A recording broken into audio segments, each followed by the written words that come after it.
बिस्मिल्लाहिर्रहमानिर्रहीम।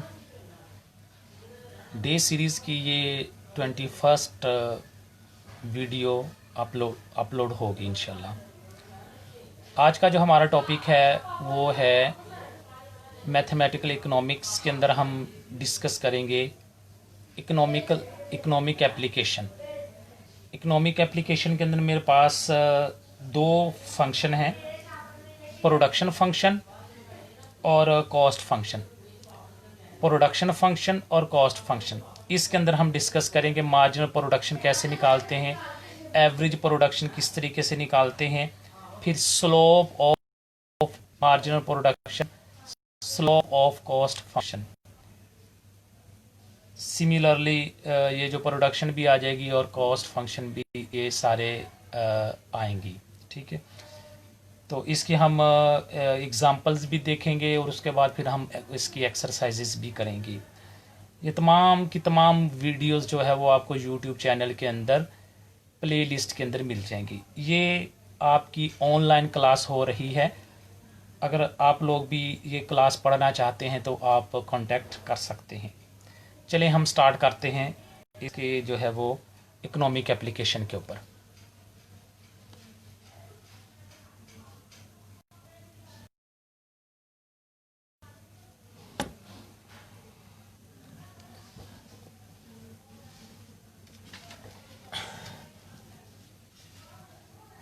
Production function,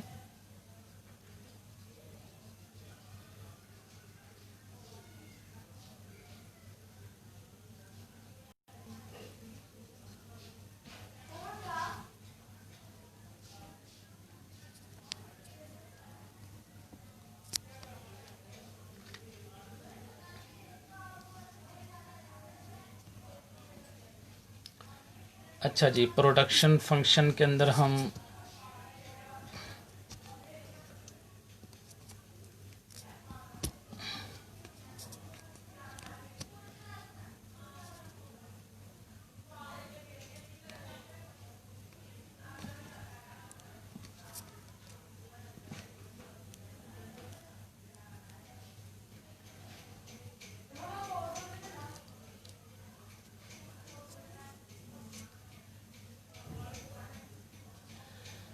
ये production function जो है, इसके अंदर आपको पता होना चाहिए कि ये प्रोडक्शन फंक्शन है क्या।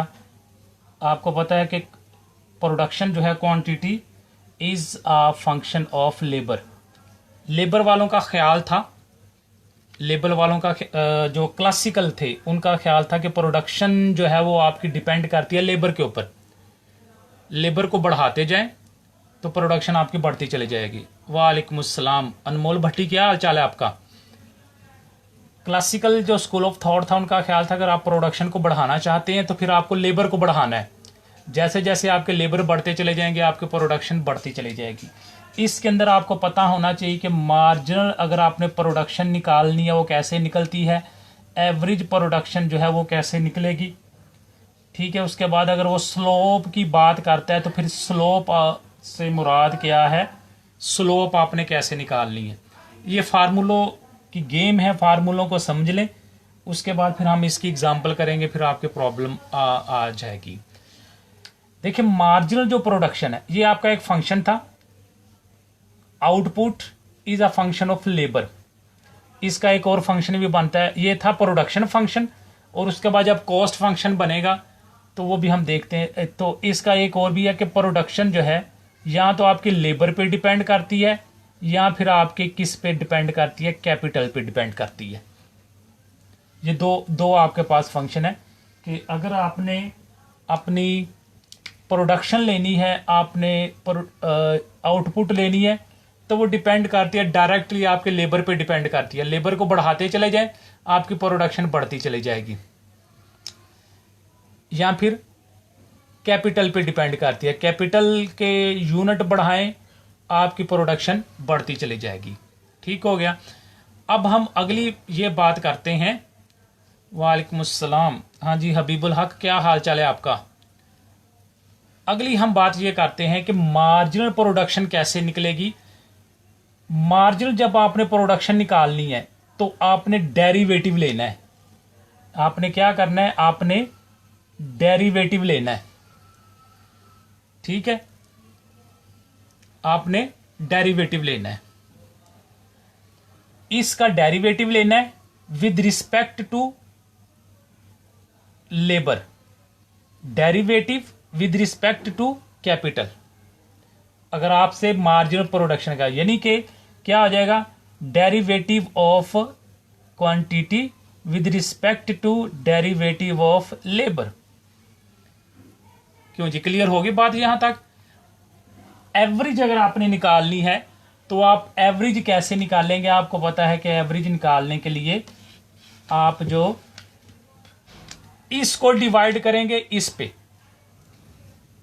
एवरेज प्रोडक्शन जो निकलेगी, ये आपकी जो प्रोडक्शन है वो डिवाइड हो जाएगी आपकी लेबर पे। मार्जिनल प्रोडक्शन जो आपने निकालनी है, डेरिवेटिव लेने हैं इसका विद रिस्पेक्ट टू ये। अगर एवरेज निकालनी है तो फिर इसको आपने डिवाइड करना है इस पे। ठीक है, पुरानी चीज जो हम करते आ रहे हैं ये आपकी है। उसके बाद स्लोप, स्लोप आपसे वो कह सकता है, स्लोप आपसे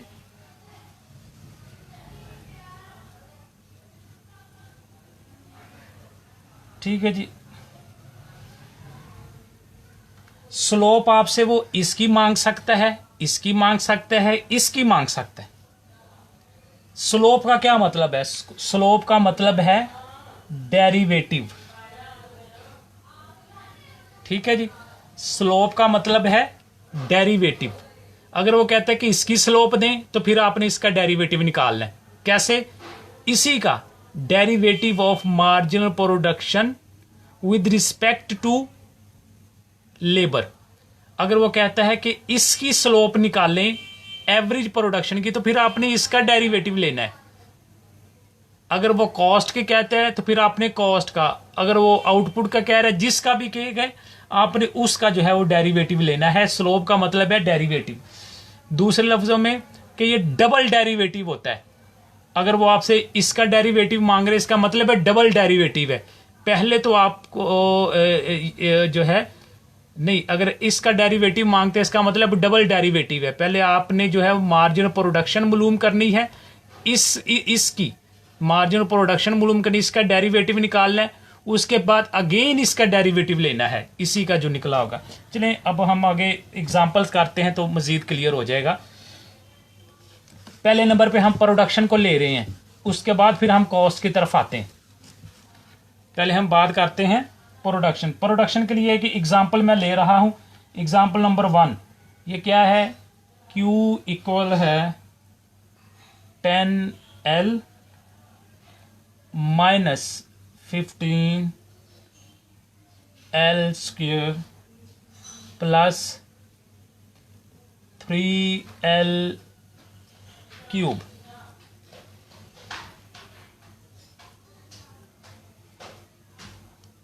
लो जी, ये आपके पास एक फंक्शन है कि प्रोडक्शन डिपेंड करती है लेबर पे, लेबर बढ़ती जाएगी, प्रोडक्शन आपकी बढ़ती चली जाएगी। अब आपको करना क्या है? आपको मालूम करना है average production of labour, marginal production of labour. ये दो चीजें जी आपने मालूम करनी है, ये दो चीजें। पहले चलो इसको ले ले, ये कर लेते एवरेज प्रोडक्शन ऑफ लेबर। आपको पता है कि एवरेज जो निकालनी है वो प्रोडक्शन ऑफ लेबर, प्रोडक्शन ये है, इसको हमने डिवाइड कर देना है लेबर पे, जिसकी वजह से प्रोडक्शन है। ठीक है, एवरेज प्रोडक्शन, प्रोडक्शन को डिवाइड कर दो जिसकी वजह से प्रोडक्शन है। प्रोडक्शन किसकी वजह से है? लेबर की वजह से है। कैपिटल होता तो फिर कैपिटल के साथ कर देते। ये आप फार्मूला लगा ले, फार्मूला लगाने के बाद बेशक आप डायरेक्ट उसको कर दें। अब ये है आपकी, ठीक है, आपने यहां लिखें, ये Q की जगह पे टोटल वैल्यू इसकी दे दें -15L square plus 3L cube. Example को अच्छे तरीके से समझ लें। एग्जाम्पल की मदद से हम तमाम आगे प्रॉब्लम सॉल्व करेंगे। एक को मैं डिटेल में समझाऊंगा और फिर जो इस जैसी होंगी उसको फिर मैं स्किप करूंगा, इसलिए एक को आप अच्छे तरीके से समझ लें। लेबर पे डिवाइड कर दें, लेबर इसको काटेगी, एल के साथ कटता जाएगा तो ये क्या बनेगा 10 माइनस एल, एल से कट गया, इधर एक एल कट जाएगा, एक एल रह जाएगा, यहां फिर एल क्यूब है 3 है, एक एल इससे कट जाएगा तो आपके पास एल स्क्वायर हो गया। ठीक है जी, ये आपकी हो गई एवरेज। मार्जिन जी आप निकालना है आपने, मार्जिन प्रोडक्शन ऑफ लेबर, तो वो क्या था, वो तो आपका डेरिवेटिव था मार्जिन प्रोडक्शन, इस ये जो आपकी प्रोडक्शन है विद रिस्पेक्ट टू लेबर।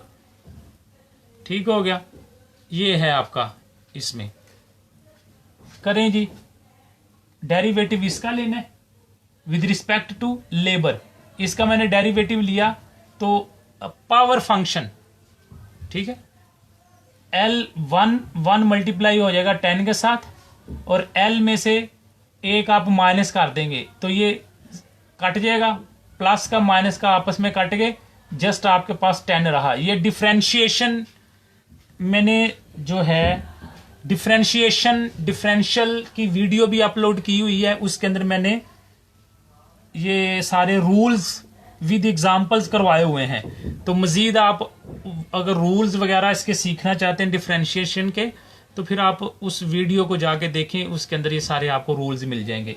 जहां जितना काम होगा मैं मुख्तसर बात करके आगे चलूंगा।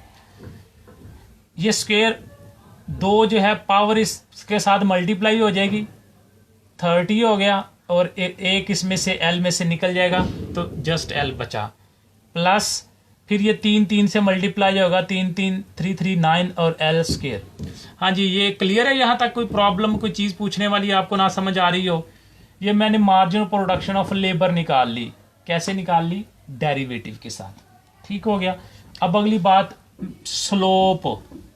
अगर आपने स्लोप निकालनी है, इसकी स्लोप निकालनी है एवरेज प्रोडक्शन की, तो इसका डेरिवेटिव ले लो। ये जो आपने आंसर निकाला हुआ है, आंसर का डेरिवेटिव ले लें।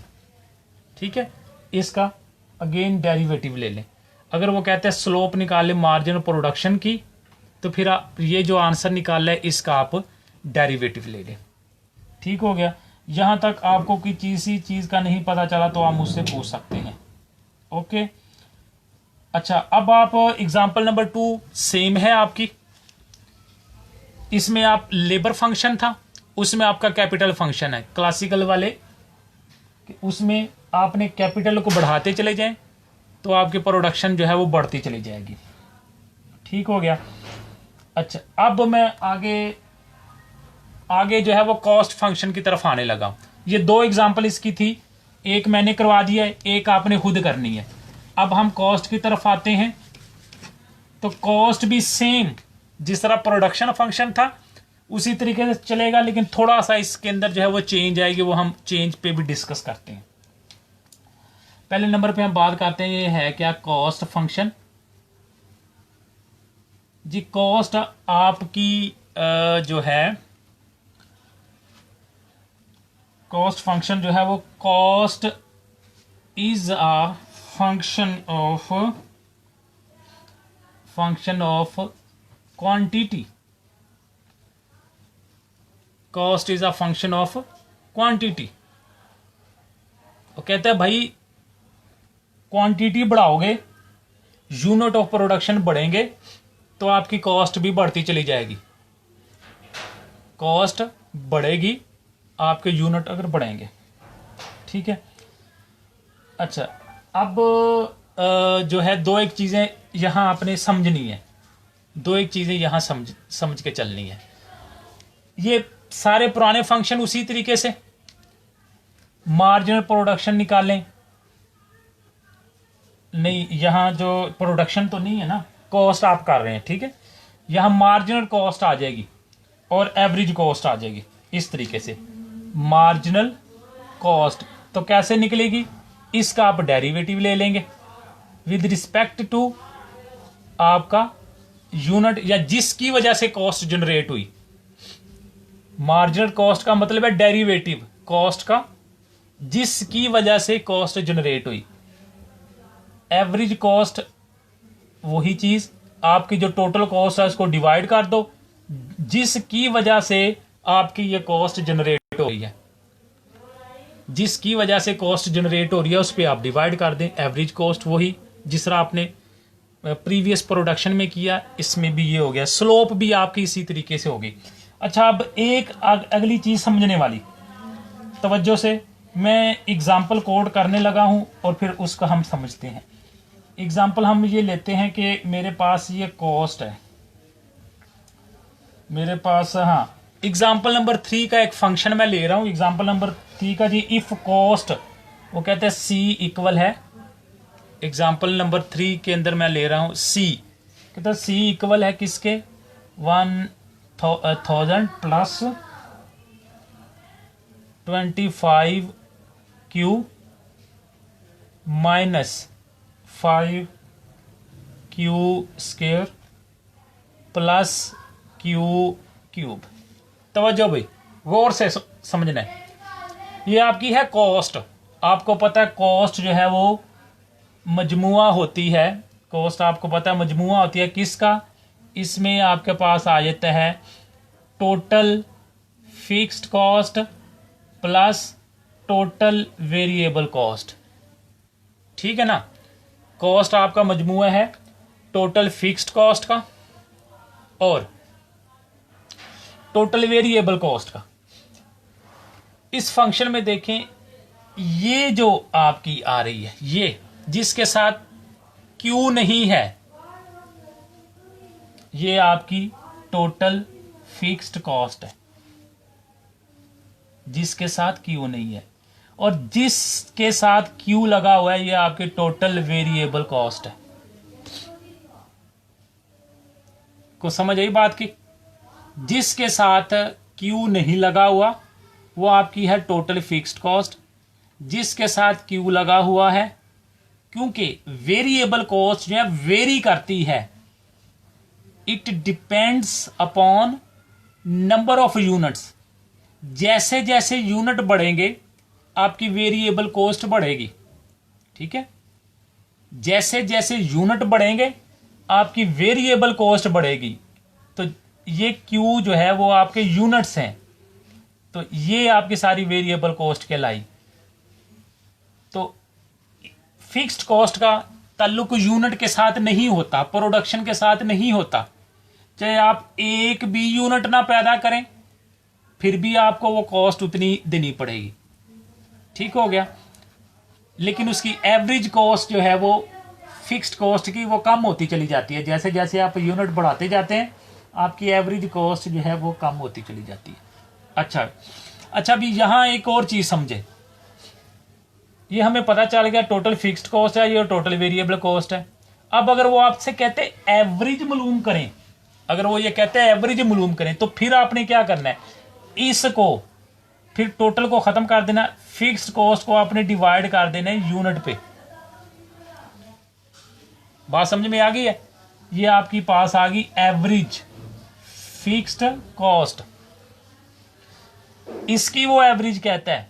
तो ये जो था एवरेज वेरिएबल कॉस्ट, ये कॉस्ट टोटल को खत्म कर देना, इसको डिवाइड कर दो यूनिट पे, आपके पास वेरिएबल कॉस्ट आ जाएगी, एवरेज वेरिएबल कॉस्ट आ जाएगी। ठीक है, ये आपने जो है यहां ये एवरेज वेरिएबल कॉस्ट, क्यों भाई समझ आई बात की कि कोई नहीं समझ आई? कि ये वाली जो कॉस्ट थी वेरिएबल कॉस्ट, इसको डिवाइड कर दो यूनिट पे तो आपके पास आ जाएगी एवरेज वेरिएबल कॉस्ट। ये वो आपसे पूछेगा कि एवरेज फिक्स्ड कॉस्ट मालूम करें, एवरेज वेरिएबल कॉस्ट मालूम करें। तो फिर आपने इस चीज़ का ख्याल रखना है कि आपको पता होना चाहिए कि वेरिएबल कॉस्ट बनती कैसे है और फिर उसकी एवरेज जो है वो कैसे निकलेगी। ओके, क्लियर है पॉइंट यहाँ तक? चलें अब आप आए, इसकी हम एक दो एग्जांपल करके उसके बाद फिर हम प्रॉब्लम्स की तरफ आते हैं।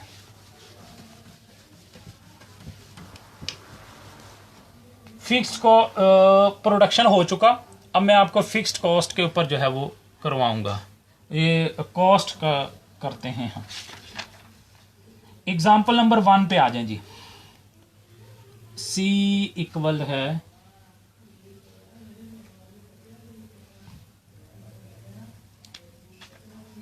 Q3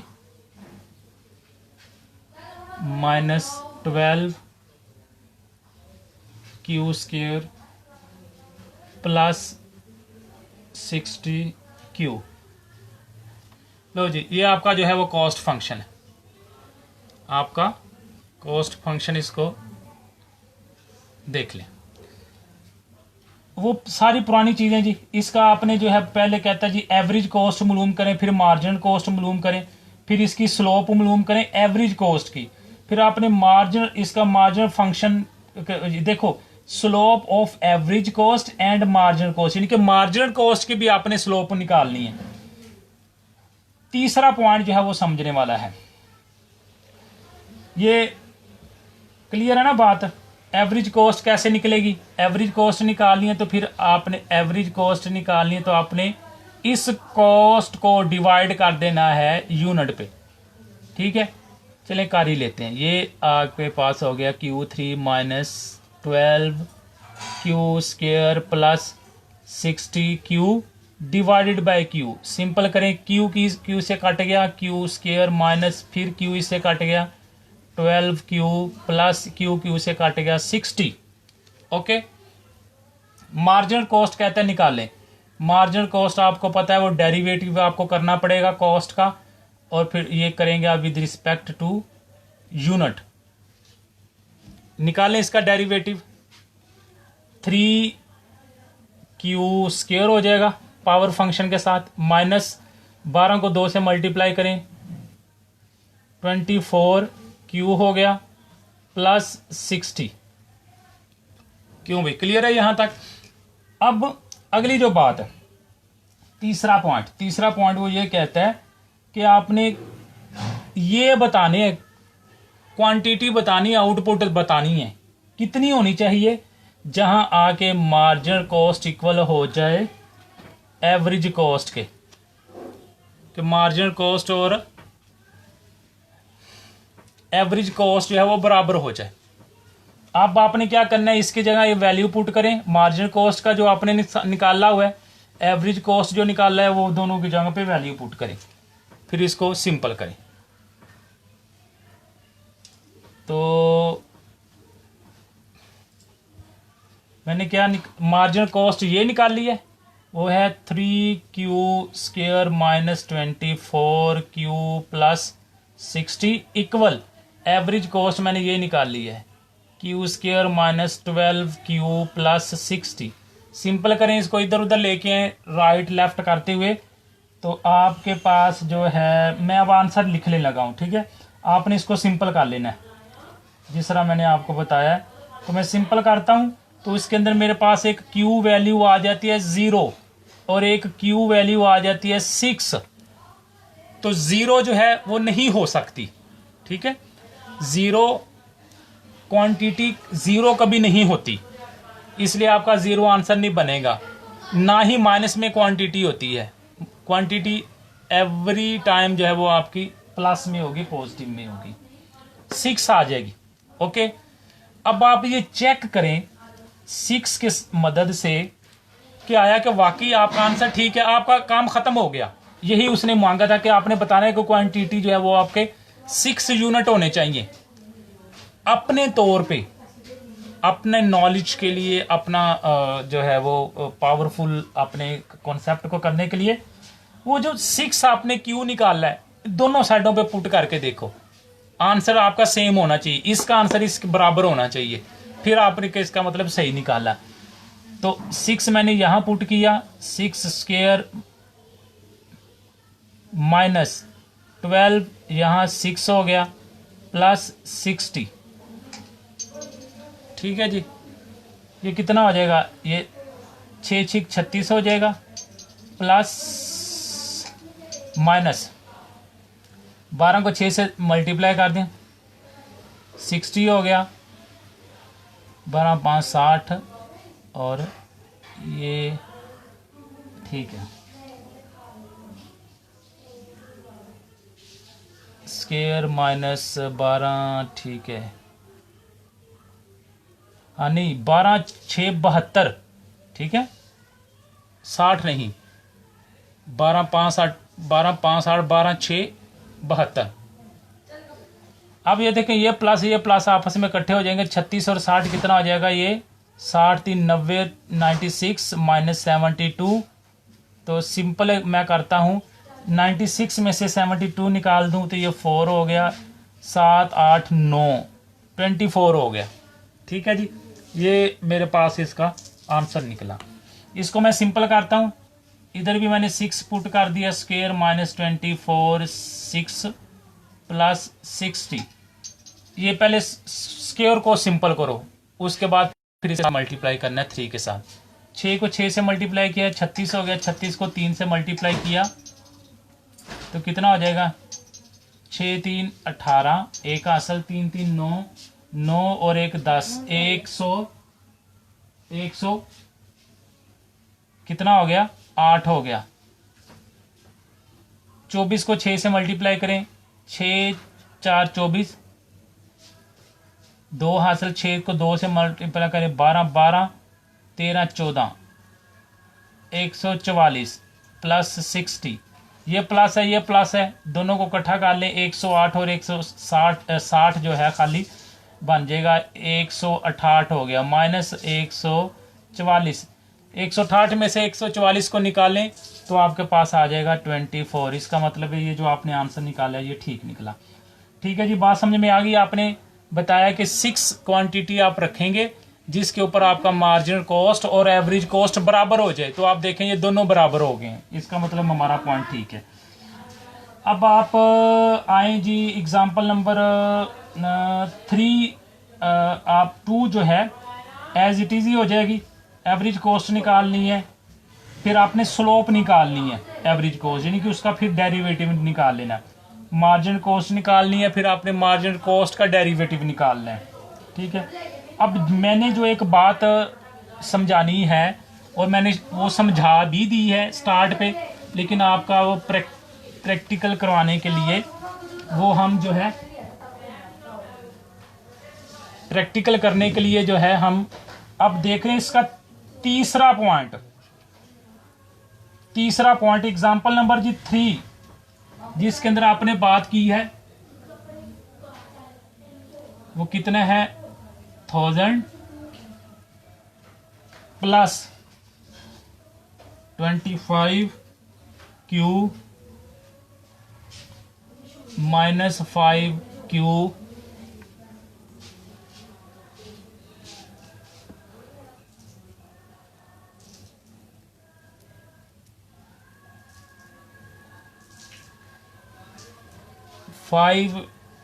Q square plus Q cube.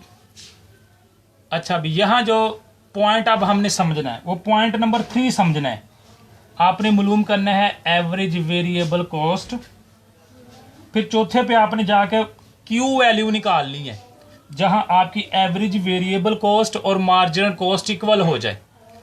तो एवरेज वेरिएबल कॉस्ट क्या है आपकी, वो ये वाली है, ये वेरिएबल कॉस्ट है। ठीक है, यानी कि एवरेज वेरिएबल कॉस्ट अगर हमने निकालनी है तो क्या करना है, हमने इसको टोटल वेरिएबल कॉस्ट को डिवाइड कर देना है यूनिट पे, जिसकी वजह से वो कॉस्ट बनी। आपको पता है ये है, ठीक है, ये हिस्सा आपका वेरिएबल कॉस्ट के साथ है। 25 Q minus 5 Q square plus Q 3 divided by Q. ये 1000 जो है ये आपकी फिक्स्ड कॉस्ट है, 1000 आपकी फिक्स्ड कॉस्ट है। फिक्स्ड कॉस्ट को स्किप करें, रिमेनिंग आपके पास आ जाएगा टोटल वेरिएबल कॉस्ट आ जाएगा। डिवाइड करें जी इसको तो ये आ जाएगा 25 माइनस क्यू, इसके साथ एक कट जाएगा, जस्ट 1 क्यू बचा और ये आपके पास हो जाएगा क्यू स्क्वायर। ये चेक करें, आपके पास एवरेज वेरिएबल कॉस्ट इतनी ही है जो उसने सोल्यूशन में आपको दी हुई है। पॉइंट नंबर 3 पे आप जाके देखें, 25 - 5q + q²। ठीक हो गया। अब आपने क्या करना है, q की वैल्यू निकालनी है जहां आपकी एवरेज वेरिएबल कॉस्ट इक्वल हो जाए मार्जिनल कॉस्ट। तो ये आपकी एवरेज वेरिएबल कॉस्ट निकल आई। मार्जिनल कॉस्ट के लिए इस कॉस्ट का जो है आप डेरिवेटिव ले लें। डेरिवेटिव लेंगे, इन दोनों में पुट करके फिर आप उसको लेफ्ट राइट करके इसकी जो है इसकी वैल्यू को जो है वो सिंपल करके कर लेंगे। तो आपने जस्ट वो बताना है क्वांटिटी। ठीक है, जस्ट आपने क्वांटिटी बताना है, काम आपका खत्म हो गया। वो आपके अपने लिए था, वो आपने वो जो 6 वैल्यू निकाली वो आपने पुट करके इसमें पुट की, इसमें पुट करके चेक किया, वो आपके अपने लिए है। अगर वो मांग लेते हैं चेक तो फिर आपको जरूर देना पड़ेगा। अगर नहीं मांगता तो अगर आपके पास टाइम है, आप समझते हैं कि मैनेज हो सकता है, तो फिर आप उसको रफली जो हमें पुट करके चेक कर लें कि भी आपने आंसर सही भी निकाला है कि नहीं निकाला। ठीक हो गया जी। ये हमारे जो थे। अब आप आ जाएं प्रॉब्लम की तरफ आ जाएं। ये हमारा जो है यहाँ तक हो गया। रेवेन्यू फंक्शन जो है वो हम कल इंशाल्लाह ताला उसको डिस्कस करेंगे। अब आप आ जाएं प्रॉब्लम की तरफ आ जाएं।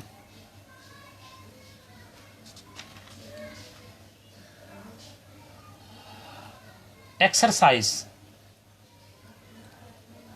with the following cost function, find average cost, marginal cost function, slope of average cost and marginal function. At what values of q marginal cost is equal to average variable cost। ठीक हो गया जी। ये आपके पास 1 2 3 4 और 5 question दिए हुए हैं जो आपने करने हैं। उसके बाद अगले जो क्वेश्चन है वो आपके रेवेन्यू फंक्शन के साथ ताल्लुक़ रखते हैं। तो ये अब आपका रेवेन्यू फंक्शन के साथ होगा और उसके बाद फिर मज़ीद एक छोटा सा टॉपिक रह जाता है आपका, जो ना ये कंप्लीट हो जाएगा। आई होप कि ये आपको जी इस चीज़ की समझ आ गई होगी और ये अपने खुद करने हैं, अपने हाथ से करने हैं। और जो प्रीवियस भी हमने किए थे उसको भी आपने एक एक क्वेश्चन को अपने हाथ से करने। मोस्ट इम्पॉर्टेंट टॉपिक चल रहा है आपका। अगेन मैं आपको ये बता रहा हूँ कि आपका ये पोर्शन जो है वो आपका मैक्रो के साथ भी ताल्लुक है। मैक्रो के अंदर भी वो आपसे मैथमेटिकल पोर्शन के अंदर ये चीज़ें पूछ सकता है। ठीक है, तो इसलिए इसको आप अच्छे तरीके से करें। तो आई होप कि जी आपका क्लियर हो गया होगा। कल इंशाल्लाह ताला रिमेनिंग पोर्शन भी हम उसको लेके रिमेनिंग पोर्शन भी कंप्लीट करेंगे। तो ये सारी की सारी वीडियोस जी है वो आपको सारी की सारी वीडियोस आपको यूट्यूब के अंदर जो है वो प्ले लिस्ट की सूरत में मिल जाएगी। आप डे 6 के अंदर जो प्ले लिस्ट जाके देखें, उस प्ले के अंदर